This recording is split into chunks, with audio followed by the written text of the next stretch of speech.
Good morning, folks. This is Deb. And I'm sorry, but our regularly scheduled programming on Project 2025 has been suspended just for today. Okay, we will have something tomorrow for you. But there are some things that just have got to be said. Okay. So let's talk about what happened to Donald Trump this weekend. There is absolutely no place for that anywhere in American life, not in American politics, not anywhere. We can all agree on that much. Okay.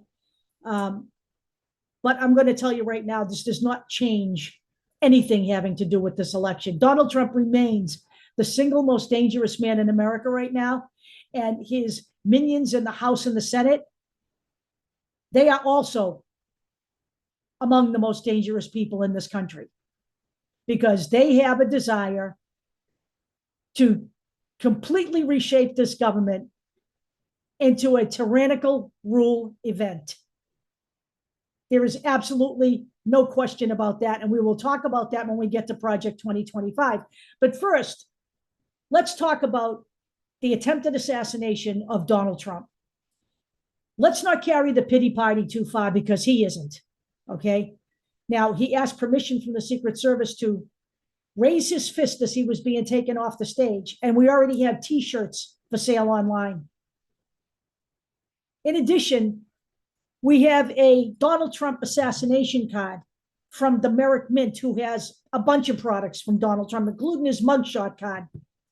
Now, I questioned whether this was legitimate until I went to the website, and then until I went to eBay and found a pre-sale. It's in pre-sale. They are not produced yet. A pre-sale Donald Trump assassination attempt card, the raised fist, at the bidding stage, $44.99 right now. Donald Trump made his 9 a.m. tea time the day after the shooting. Okay. Let's not carry this pity party too far because he hasn't changed as a person. Now, right after this event, Joe Biden suspended his campaign. He went out and publicly stated this is unacceptable. And there is no place for this in American life. On the other hand, J.D. Vance, who is now auditioning to become Donald Trump's VP, went out and blamed Biden specifically for what happened to Donald Trump on that stage. And that is a flat out lie. The people who talk about violence do not come from the Democratic Party. They come from the Republican Party. And I'm going to give you some examples. I'm going to read you some headlines. John Schneider, you know him, the Dukes of Hazzard, another has-been. Just had to say that. John Schneider calls for Joe Biden to be executed. DCF Guns owner calls for the killing of President Biden. Now, the owner of DCF Guns is also a prominent far-right personality in Colorado politics. North Carolina GOP schools nominee previously called for the execution of Biden and Obama. How about this one? This is a new one. Trump endorsed candidate for the governor of North Carolina publicly stated just recently that some people need killing. And it's not just a matter of retribution or payback, it's a necessity. This is a Trump endorsed candidate who is currently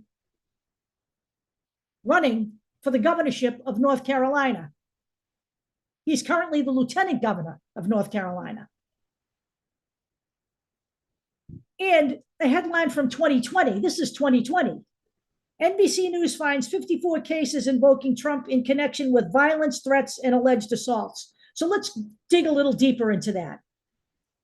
In 12 of those cases, the perpetrator invoked Trump while committing the crime or immediately thereafter.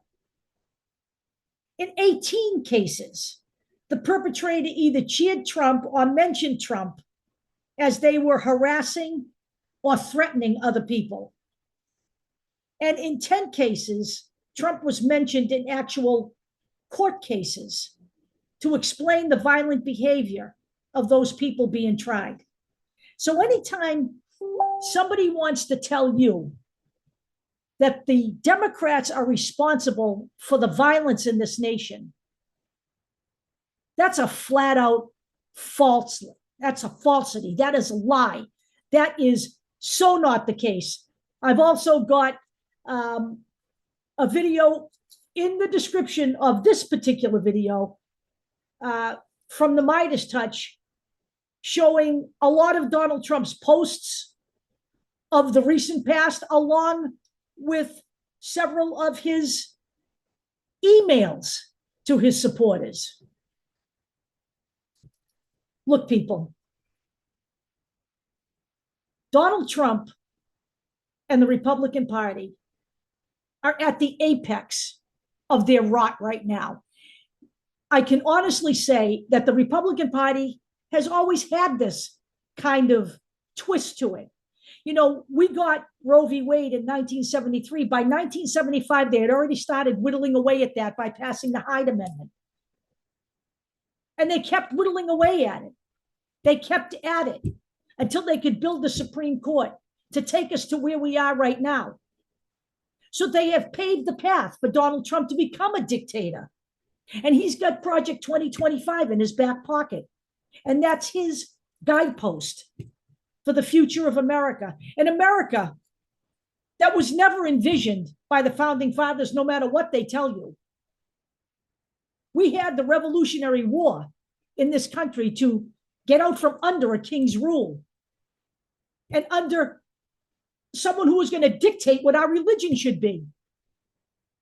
We received the Statue of Liberty from France on the 100th anniversary of our signing of the Declaration of Independence. And the inscription on that statue invites people to come to this country to build a better life. This country was never intended to be a white man's hateful society. But that is where Donald Trump is intent on taking us. And we are going to talk about that as it relates to Project 2025 tomorrow. My point today, on July 15th, 2024, is don't cry for Donald Trump. There is no time for that. He's certainly not crying for himself. He is parlaying this into his next big step, and he's using it to grift off his hapless supporters yet again. And they will run and they will buy. But we don't have to buy the bullshit. So let's not go there. I'll talk to you all later.